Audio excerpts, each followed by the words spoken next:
আসসালামু আলাইকুম প্রিয় বন্ধুরা।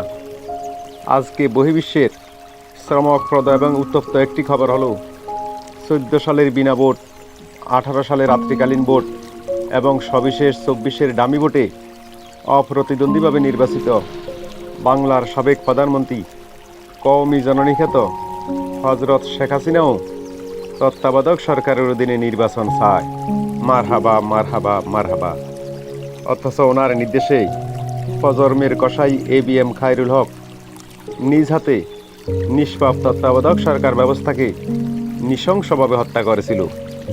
মিস্টার ওবায়দুল কাদের ও তার সাঙ্গাফঙ্গদের সরল স্বীকারোক্তি অনুযায়ী সেই তত্ত্বাবধায়ক সরকার ব্যবস্থাকে আজিমপুর কবরস্থানে বিনা কাফনে সমাহিতও করা হয়েছিল।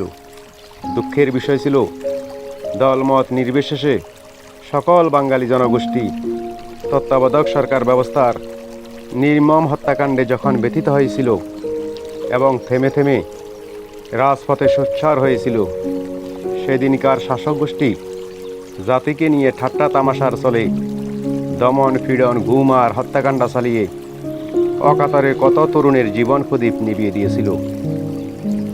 অথচ আজকে লজ্জা শরমের মাথা খেয়ে সেই তিনিই তত্ত্বাবধায়ক সরকারের অধীনে নির্বাচন চেয়ে আমরা যারা অধিক শোকে পাথর হয়ে গেছি তাদের মুখে হাসি ফুটিয়ে দিলেন। জয় কওমি জননী।